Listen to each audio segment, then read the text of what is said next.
Hello friends. आज मैं आपसे common proverbs in English part 9 में कुछ और प्रोवर्ब्स यानी कहावतों की चर्चा करूंगा। पहला, nearer the church farther from heaven. Nearer the church, farther, ये फार्दर वर्ड डिस्टेंस के सेंस में यूज होता है। FAR, फार्दर है ना, इसमें हुआ। और एक वर्ड इस तरह का है फर्दर, FUR होता है, THER है ना। FARTHER फार्दर ये डिस्टेंस को दिखाने के लिए होता है। FURTHER फर्दर क्रम को दिखाने के लिए होता है, एक बाद दूसरा उसके आगे। तो ये फार्दर है, डिस्टेंस को दिखा रहा है। इस प्रोवर्ब का हिंदी में क्या अर्थ होगा? चिराग तले अंधेरा। इसको ऐसे समझे जैसे कि कोई विद्यार्थी जिसका स्कूल उसके घर के पास है और एक दूसरा विद्यार्थी जो उसका स्कूल घर से दूर है, तो ऐसा देखने में आता है कि जो जिसका घर नज़दीक होता है स्कूल से वो लेट पहुंचता है, दूर वाला ही पहले पहुंच जाता है। इसी सेंस में कहा गया है चिराग तले अंधेरा, nearer the church farther from heaven. Next, distance lends enchantment, मतलब आकर्षण, टू द व्यू। इस प्रोवर्ब का हिंदी में क्या अर्थ हो जाएगा? दूर का ढोल सुहावन। दूर का कोई चीज है तो सुहावन है। इसी को दूसरे तरह से भी कहा जाता है, गांव का जोगी जोगरा, बाहर का जोगी सिद्ध। गांव के जोगी को कोई वैल्यू नहीं, बाहर का जोगी कोई आ गया तो सिद्ध माना जाता है उसे। Next, heads heads I win, tells you lose. मतलब हेड्स आएगा सिक्का उछालने में तो मैं जीत जाऊंगा, और टेल्स आएगा तो तुम हार जाओगे, यानी कि तुम कभी नहीं जीतोगे। हेड्स आया तो मैं जीता, टेल्स आया तो वो हार गया, फिर हेड्स आएगा तो मैं जीतूंगा, टेल्स में वो हारेगा, यानी वो कभी जीतेगा नहीं। इसी को क्या कहा गया है? चित भी मेरा पट भी मेरा। किसी भी हालत में मेरा ही जीत, चित भी मेरा पट भी मेरा।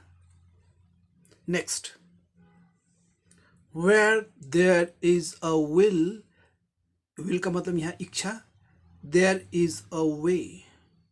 इस प्रोवर्ब का हिंदी क्या हो जाएगा? हिंदी में इसका अर्थ, जहां चाह वहां राह। जहां चाह है वहां राह बन जाता है, चाह मिल जाता है, वहां राह, राह माने रास्ता। Next, while there is life there is hope। while there is life, जब तक जीवन है, there is hope, आशा है। इस प्रोवर्ब का हिंदी में क्या हो जाएगा? जब तक सांस है, मतलब जब तक जीवन है तब तक आस मीन्स आशा है। नेक्स्ट देखें, a good Jack makes a good Jill. A good Jack makes a good Jill. इस प्रोवर्ब का हिंदी में क्या अर्थ हो जाएगा? जैसा पति वैसी पत्नी। जैसा पति वैसी पत्नी। नेक्स्ट, प्रॉस्पेरिटी, संपन्नता। प्रॉस्पेरिटी बिगेट्स, जन्म देता है फ्रेंड्स। एडवर्सिटी मतलब विपत्ति, ट्राइज देम। इस प्रोवर्ब का हिंदी में क्या अर्थ हो जाएगा? संपत्ति मित्र बुलाती है, या संपत्ति जो होता है तब मित्र वो संपत्ति से आकर्षित होकर संपत्ति मित्र को लाती है या मित्र को बुलाती है। तो संपत्ति जब रहेगा तो बहुत मित्र आएंगे। विपत्ति सही गलत मित्र का पहचान करती है, और जब विपत्ति उसी आदमी को पड़ जाता है उस समय पता चलता है कि कौन मित्र नहीं है।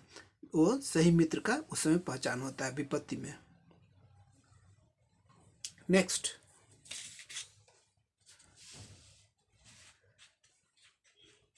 Add insult to injury.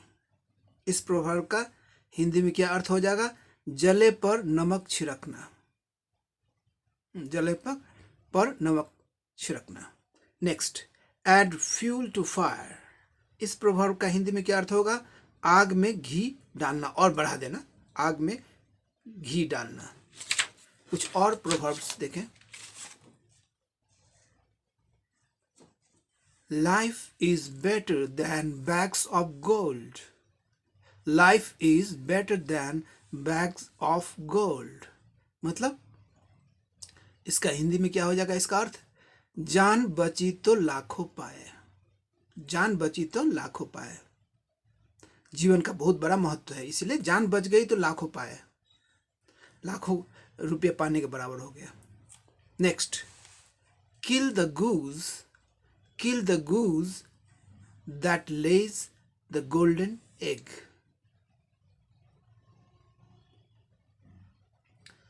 Kill the goose that lays माने अंडा देना, द गोल्डन एग। इस प्रोवर्ब का हिंदी में क्या अर्थ हो जाएगा? जिस पत्तल में खाना उसी में छेद करना, है ना।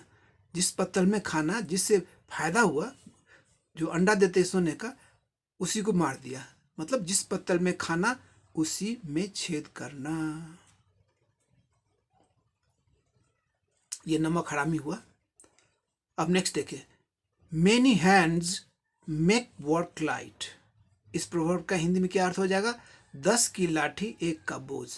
मतलब कोई काम बहुत मुश्किल है तो एक आदमी करने में उसका बोझ वो है, बहुत मुश्किल है, लेकिन उसी में 10 आदमी मिल जाए तो वो हल्का हो जाता है। मेनी हैंड्स मतलब many persons make work light.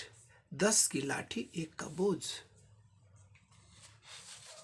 Next देखें, नो पेन नो गेन। इसका हिंदी में क्या हो जाएगा अर्थ?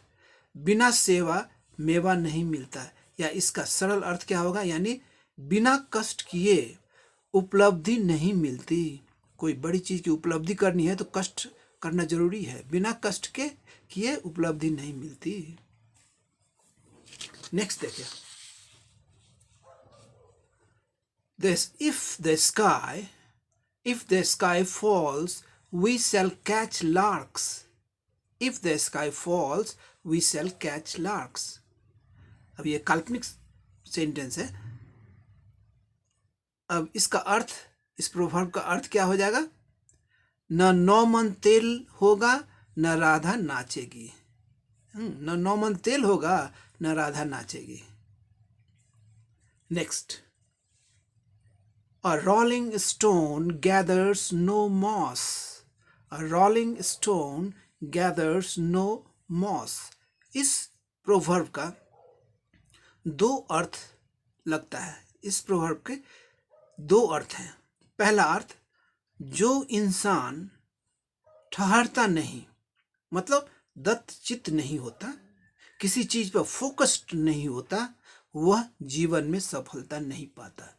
एक अर्थ ये लगा है। दूसरा अर्थ इसी प्रोवर्ब का क्या लगता है? एक व्यस्त इंसान क्रिएटिव और प्रोडक्टिव रहता है। जो आदमी व्यस्त रहता है वो क्रिएटिव और प्रोडक्टिव रहता है, यानी वो कभी निठल्ला नहीं रहता। अब नेक्स्ट देखिए, लास्ट, सॉरी, ये a stitch in time saves 9। a stitch in time saves 9। इस प्रोवर्ब का हिंदी में क्या अर्थ हो जाएगा?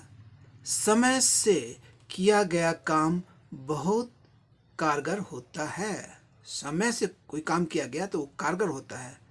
इसी को प्रोएक्टिव अप्रोच कहा जाता है। Thank you so much. See you in the next video.